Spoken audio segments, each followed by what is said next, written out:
प्रधानमंत्री नरेंद्र मोदी ने 12 मई को 20 लाख करोड़ के विशेष कोविड-19 पैकेज की घोषणा की थी। अगले 5 दिन तक केंद्रीय वित्त मंत्री निर्मला सीतारमण ने पैकेज का ब्यौरा दिया। इस राहत पैकेज का अधिकांश हिस्सा लोन के रूप में। उद्योग जगत ने यह कहते हुए पैकेज पर आपत्ति जताई है कि यह सप्लाई पर केंद्रित है, जबकि जरूरत इस बात की थी कि डिमांड को बढ़ाया जाए, लोगों के हाथों में कैश पहुंचाने का इंतजाम किया जाए। क्या यह पैकेज वाकई में आर्थिक विकास को गति देने वाला है या सिर्फ एक भव्य लोन मेला है? India today e conclave jump start India series में कई विशेषज्ञों ने इस पर बात की इंडिया टुडे के राहुल कंवल से। इसमें वित्त मंत्रालय के मुख्य आर्थिक सलाहकार संजीव सान्याल ने कहा कि पैकेज के 2 एलिमेंट हैं। पहला सप्लाई साइड, इसके लिए कई कदम उठाए गए हैं। प्राइवेटाइजेशन, एग्रीकल्चर को खोलना, लेबर्स लॉ में बदलाव करना, माइनिंग और अन्य सेक्टर को लेकर कई फैसले हैं। दूसरी बात यह है कि डिमांड बढ़ाने के लिए हमने क्या किया। हमने पहले आर्थिक पैकेज में कैश को लेकर बहुत कुछ किया, उनके खातों में कैश ट्रांसफर किया, राशन पहुंचाया। इस पैकेज में हमने मनरेगा का बजट भी बढ़ाया है। हमें पता है कि लोग गांवों की तरफ लौट रहे हैं तो उन्हें रोजगार चाहिए। उन्होंने कहा कि ऐसा नहीं है कि हम पिरामिड में निचले स्तर तक कैश पहुंचाने के लिए कुछ नहीं कर रहे हैं, लेकिन हमें ये ध्यान रखना होगा कि जब तक व्यावसायिक क्षेत्र, विशेष रूप से एमएसएमईज के पास पैसे नहीं हैं, तब तक नौकरियों की गंभीर समस्या होगी। हमने सुनिश्चित किया है कि इस क्षेत्र को पर्याप्त मात्रा में नकदी मिले, इसलिए 3 लाख करोड़ के लोन की व्यवस्था सरकार ने की है। ये एक मैराथन है और हम समय समय पर कदम उठाते रहेंगे। National institute of public finance and policy के निदेशक रथिन रॉय का कहना है कि अपने संसाधनों को जुटाना और अर्थव्यवस्था को फिर से शुरू करने के लिए उन्हें तैनात करना अच्छा विचार है। सरकार ने उधार लेने की सुविधा दी है, लेकिन ये व्यवसायों और व्यक्तियों के लिए है। यही वजह है कि कुछ लोग निराश हैं, लेकिन सरकार ने कभी नहीं कहा कि ये प्रोत्साहन एक राजकोषीय प्रोत्साहन होगा। इसके पहले चरण में बहुत कुछ किया गया है। उन्होंने अब कहा है कि XYZ होगा, लेकिन हम नहीं जानते कि कब होगा। सुधारों को आगे बढ़ाने का यह अच्छा समय है। अर्थशास्त्री और पूर्व मुख्य आर्थिक सलाहकार अरविंद विरमानी ने कहा कि हम पिछले 2 महीने से लॉकडाउन में हैं। 60% अर्थव्यवस्था बंद है। ये मेरे लिए पूरी डिबेट एक अलग लेवल पर हो रही है। लॉकडाउन में अर्थव्यवस्था को लेकर 2 प्रमुख मुद्दे थे।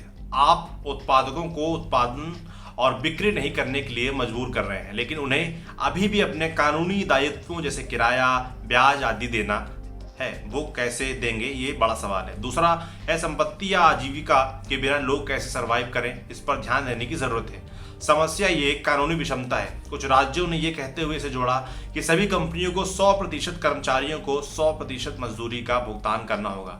RBI और सरकार मिलकर काम कर रहे हैं। सरकार कर्ज के लिए गारंटी प्रदान करने को लेकर खुश है। हार्वर्ड बिजनेस स्कूल के सीनियर लेक्चरर विक्रम गांधी का कहना है कि पैकेज में रिफॉर्म को लेकर कुछ ऐलान सही है।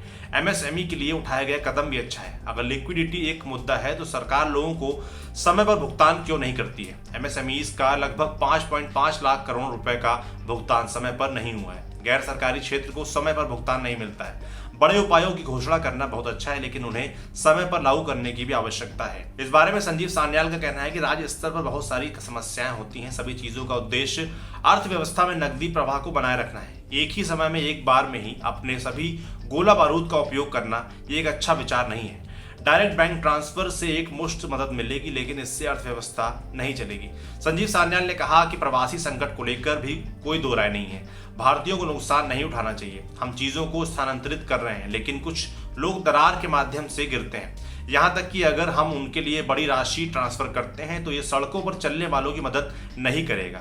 कई कारणों से लोगों के पास जनधन खाते नहीं हैं, उन्हें सरकार से राशन नहीं मिलता है। हमें गरीबों तक पहुंचने के लिए दूसरे रास्ते तलाशने होंगे। उदाहरण के लिए हमें उनके घर जाने के तरीके बनाने की आवश्यकता है। ये विचार कि टॉप डाउन ट्रांसफर से सब कुछ हल हो जाएगा सच नहीं है। हमने उनके खातों में कैश ट्रांसफर किया है। हम उनके गांवों में मनरेगा रोजगार सृजित कर रहे हैं और MSMEs को कर्ज देकर उन्हें रोजगार में वापस लाने की कोशिश कर रहे हैं।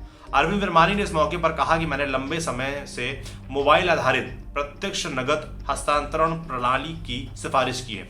यह सीधे लोगों के हाथ में पैसा डालता है। इसे आधार से लिंक करें। इस तरह की पहल को केंद्र और राज्यों के बीच काफी सहयोग की आवश्यकता है। समीरन चक्रवर्ती का कहना है कि हमारे अधिकांश ग्राहक कहते हैं कि इन सुधार उपायों का एक बड़ा हिस्सा नया नहीं है। हम उनके बारे में जानते हैं, लेकिन जब सरकार इन सुधारों को एक बार में इस तरह दोहराती है तो ये उस दिशा को इंगित करता है जिसमें सरकार अर्थव्यवस्था को आगे बढ़ाना चाहती है, खासकर कृषि में सुधार। अगर हमें आने वाले महीनों में इन विचारों को लागू करना है तो चीजें बड़े पैमाने पर बदल जाएंगी। प्रांजल भंडारी का कहना है कि इस पैकेज का मतलब संतुलन बनाना था, क्योंकि इसमें बहुत सारे परस्पर विरोधी उद्देश्य हैं। उन देशों में जहां सप्लाई साइड स्मूथ है, आपको बस एक वित्तीय प्रोत्साहन देना होता है और मांग बढ़ जाएगी। भारत अलग है। ये एक बेहतर विचार होता अगर वे इन सभी सुधारों के लिए एक समय सीमा तय करते। रथिन रॉय का कहना है कि सुधारों को लेकर इस सरकार का ट्रैक रिकॉर्ड वास्तव में अच्छा नहीं है। ये एक अर्थशास्त्री का पैकेज नहीं है। हमने ये वादे सुने हैं और देखा है कि कुछ भी नहीं हुआ है। मुझे सरकार से सहानुभूति है, जानते हैं कि उनकी बैंडविड्थ क्या है। मेरी एकमात्र पहेली यही है कि अगर ये ऐसी चीजें थी जिनकी आप घोषणा करना चाहते थे तो 2 महीने इंतजार क्यों किया। जहां तक प्रवासी मुद्दे की बात है तो उसे राहत देना सरकार के लिए मुश्किल नहीं होना चाहिए। इस मुद्दे को राज्य सरकार द्वारा हल किया जा सकता है, लेकिन उन्हें राष्ट्रीय राहत कोष से लक्षित राहत नहीं मिल रही है। आपका इन आर्थिक विशेषज्ञों की राय पर क्या सोचना है 20 लाख करोड़ के पैकेज पर, हमें कमेंट बॉक्स में लिखकर जरूर बताएं। बाकी वीडियो फेसबुक पर देख रहे हैं तो हमारे पेज को लाइक करें, यूट्यूब पर देख रहे हैं तो हमारे चैनल को सब्सक्राइब करें। शुक्रिया।